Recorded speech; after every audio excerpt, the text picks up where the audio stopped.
번째 이야기를 조금 해보도록 하겠습니다. 앞에 부분에서 그 뒷부분은 저희가 좀 자세히 설명을 못하고 이렇게 좀 지나간 부분이 있었는데 바로 이 부분이죠. 이 부분은 내신뿐만 아니라 모의고사 또는 수능에서 가장 빈도를 높게 나오는 부분입니다. 메밀꽃 필 무렵 하면 이 부분이 제일 많이 나온다고 생각하시면 될 것 같아요. 왜 그러느냐? 지금 이 상황이 교과서에 나오는 이 그림에도 보아서 아시겠지만 보세요. 상당히 전경이 어때요? 메밀꽃이 쫙 하얗게 펴 있고 그 위에 큰 달빛이 쫙 흐르는 달밤. 그래서 이 달밤에 그런 이야기가 하기에 딱 격에 맞거든이라고 합니다. 무슨 말이냐? 어떤 격이냐라고 했더니 보세요. 달은 부드러운 빛을 흡으시 흘리고 있다. 달빛이 빛을 흘리고 있대요. 약간 시각적인 심상이죠. 그러면서 길은 깊은 긴 사너리에 걸려 있다. 그리고 밤중에 지날 무렵 죽은 듯이 고요함. 여기부터 아주 중요하죠. 밤중이 지난 무렵인지 죽은 듯이 고요해요. 근데 거기에서 뭐가 들리기 시작해요?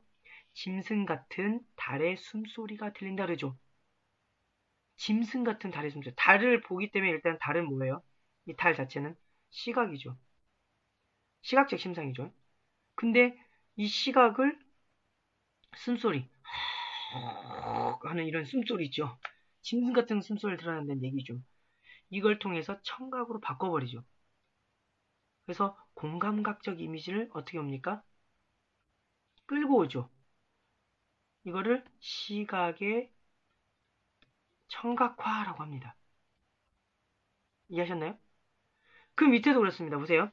콩 포기와 옥수수 잎새가 한층 달에 푸르게 젖었다. 또 달빛이 나오죠. 뭐가? 콩 포기와 옥수수 잎새가 달에 푸르게라는 표현을 통해서 푸르란 말이 색깔이니까 역시 시각이잖아요. 이 시각을 또 어떻게 바꿔버려요? 젖었다로 촉각으로 바꿔버리죠. 그쵸? 시각의 촉각화. 와, 대단하지 않아요? 이게 지금. 이게 배경이 되는 이 배경을 어떻게 표현을 하냐면, 완전히 그, 보이는 것을 다른 감각으로 표현해버리진다는 얘기죠. 공감각적인 표현을 통해서, 그쵸? 그러면서 배경에 대한 정경을 상당히 비유적인 표현을 통해서 우리가 충분히 상상할 수 있게끔 서정적 분위기를 이끌어낸다는 얘기죠. 서정적 분위기를 연출하는데 상당히 큰 역할을 한다는 점 기억하시면 되겠습니다. 이런 걸 뭐라고 하냐면요. 소설의 시적화라고 합니다. 소설을 시로 바꿔버리게끔 꼭 시를 보는 듯한 그런 내용인 거죠. 이렇게 달밤의 이야기를 쭉 해가는데 왜냐면 앞에서 나왔지만 달밤의 중요성입니다. 달밤. 이 달밤에 허생원과 이 처녀가 만났잖아요. 그쵸? 허생원과 성선녀 처녀가 만났어요. 왜 이 달밤에 하필이면 만나느냐? 앞에서 설명했죠, 선생님이. 이 달밤에 그 서로 그 회상의 매개체가 됨으로써 만나게 되는 그 이야기를 끌고 가는 하나의 매개체가 되는데 달밤의 서정성을 좀 기억해 주시면 좋을 것 같고요. 여기서부터 여기까지 이야기는 자 그때 과거로 가서 과거에 어떤 이야기냐면 성서막내 처녀와 허생원 간의 첫날 밤 이야기죠. 말 그대로 그 개축방에 있었는데 개축방이 너무 더워서 바깥으로 나와서 샤워를 하려고 말 그대로 목욕을 먹을 감으로 이렇게 바깥으로 나왔는데 달이 너무 밝아서 또 주변은 메밀꽃이 하얗게 폈기 때문에 너무 밝아서 창피한 거예요. 그래서 어디로 들어갔냐 그랬더니 방앗간, 물레방앗간, 그쵸? 물레방앗간으로 들어갔더니 거기에서 누가 이 성서방네 처녀가 울고 있는 거예요.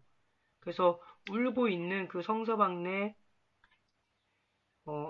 처녀를 다독여 주다가 서로 첫날 밤이 이루어졌다는 거죠. 그 첫날 밤이 처음이자 마지막인 첫날 밤이었다더라.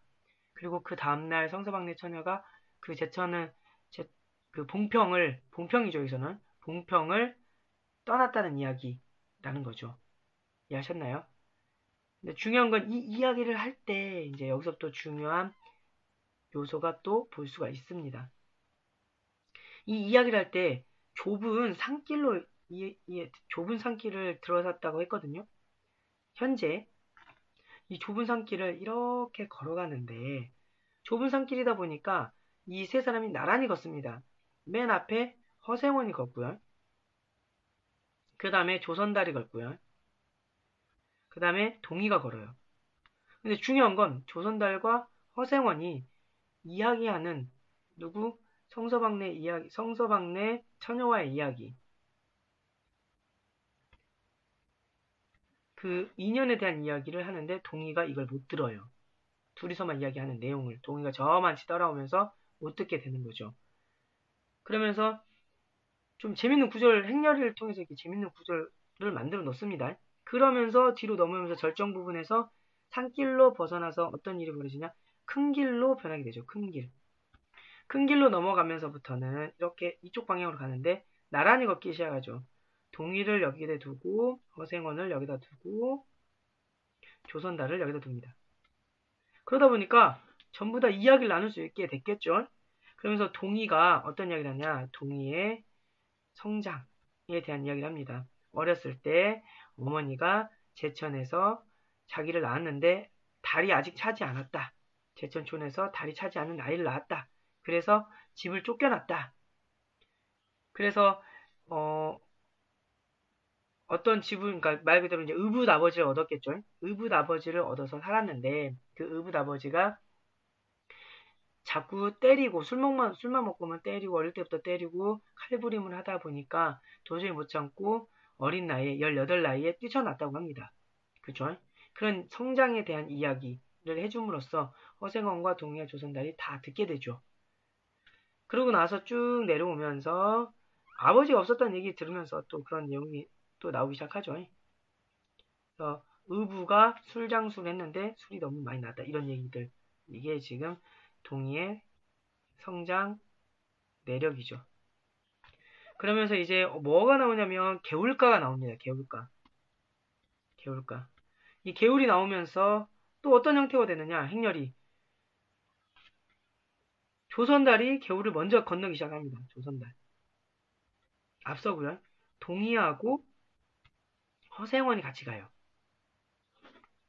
그러면서 동의와 허생원이 또 이야기를 나누죠. 어떤 얘기를 나누냐면 허생원과 동의의 관계가 뭐 예를 들면 동의가 제천에서 태어났고 아버지의 존재를 알지도 못하고 호르몬이 밑에서 자랐고 어머니의 친정이 봉평이었다더라. 그걸 통해서 허생원이 동의가 자신의 아들일지도 모른다는 생각을 하게 되죠. 그러다가 어떻게 됩니까? 비디뎠다. 비껴떨어졌다. 헛디뎠다는 뜻이죠. 헛디뎌서 물에 퐁당 빠게 되죠. 그러면서 동의가 누구를 허생원을 업습니다. 업으면서 동의가 이 가볍게 얻을 수 있어야 되겠죠. 그러면서 왠지 뭐라고 합니까? 따뜻했다라고 합니다. 따뜻해. 그러면서 혈육의 정을 느끼기 시작하죠. 말 그대로 혈육의 정. 누구에 대한 동의에 대한 혈육의 정을 느낀다라는 부분까지 알 수가 있습니다. 이게 지금 구조가 상당히 재밌는 게 행렬이 지금 행렬이 변하죠. 행렬이 변화. 이 행렬이 변화가 되죠. 처음에는 좁은 산길에서 동의가 이야기를 못 듣게 되고 그 다음에 넓은 길, 큰 길에서는 모두가 동의의 이야기를 듣게 됨으로써 개울에서는 누구만 허생원과 동의만 둘이서 이야기를 나눔으로써 뭔가 이야기가 전개가 되죠. 그럼으로써 허생원이 생각하기에 허생원만 알고 있으니까 허생원이 중심 인물입니다. 허생원이 누구를 동의를 아들로 여기게 되는 뭔가의 계기를 만들어주는 상당히 구조가 탄탄하죠. 구조의 탄탄함을 느낄 수가 있습니다. 재밌죠? 이야기가. 그러면서 또 좀 재밌는 게 뭐가 있냐면 보세요. 또 약간 허생원이 이런 말 합니다. 모치는 아비를 찾지는 않는 눈치지라고 물어보면서 기대감을 약간 드러내죠. 늘 한번 만나보고 싶다고 하는데요. 기분 좋아졌습니다. 허생원. 그쵸? 그래서 지금 어디 계신가? 라고 하니까 제천에 계셔요. 좀 이따가 봉평으로 모시고 싶어요. 라고 얘기하죠. 그러면서 상당히 누구를 기특해 하죠. 동의를. 그러다가 재밌는 부분이 또 하나 나오죠. 조선달에 비웃었어요. 뭐라고 비웃었느냐. 아니, 이 양반아, 평소에 그런 적 한 번도 없는 양반이 왜 그렇게 넘어졌어?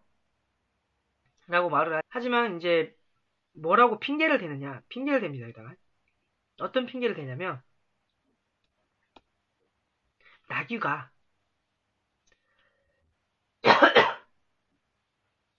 나귀를 생각하다가 말 그대로 나귀를 생각하다가 십족했다라고 얘기를 하죠.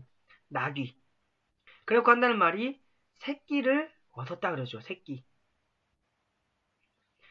누구한테? 피마한테. 뭐 같아요 이거? 나귀는 허생원 같고요. 그쵸? 새끼를 얻었다고 하죠. 동의를 얻었는데 누구한테? 성서방네 처녀한테. 꽤 이게 지금 설득력이 있죠? 그래서 간접적으로 이 내용에서 나귀와 새끼와 피마를 통해서 간접적으로 드러내는 부분이 약간 재밌게 볼 수가 있겠죠. 그러면서 마지막에 이렇게 답니다. 대화장 갔다가 제천으로 가자고 하죠. 왜 그럴까요? 동희의 엄마를 한번 만나보고 싶었던 거겠죠. 그래서 동희 보고 뭐 하자고 합니까? 동행하자고 이야기를 나눕니다. 중요한 건 이게 중요하다 그랬죠. 또 왼손잡이. 누구도? 허생원도 왼손잡이, 동희도 왼손잡이. 그래서 앞에 나왔던 허생원의 왼손잡이는 복선으로서 나중에 동희가 왼손잡이이기 때문에 그걸 통해서 혈육이다라는 것을 약간 암시해주는 역할을 해준다. 그럼 왼손잡이면 조선 팔도에 전부 다 허생원의 아들일까요? 그런 건 아니겠죠. 다만 과학적으로 유전적으로 그런 것들은 있을 수 없긴 하지만 우리가 소설의 논리상 조금 인정을 하는 거죠. 왼손잡이라는 사실만 가지고도 얘가 좀 아들일지도 모른다라는 재미적, 내적 상황의 논리로 조금 판단한다는 거죠. 문학 작품에서는. 그런 면에서 이걸 조금 비판적으로 보기보다는 문학적인 요소다라고 보면 좋을 것 같습니다. 네, 오늘 전체적인 내용은 여기까지 이야기하겠고요. 꼭 책을 한번 다시 읽어보시고 수업 시간에 같이 수업 채우기를 통해서 좀 더 자세하게 공부를 해보도록 합시다. 오늘은 여기까지 하겠습니다. 수고하셨습니다.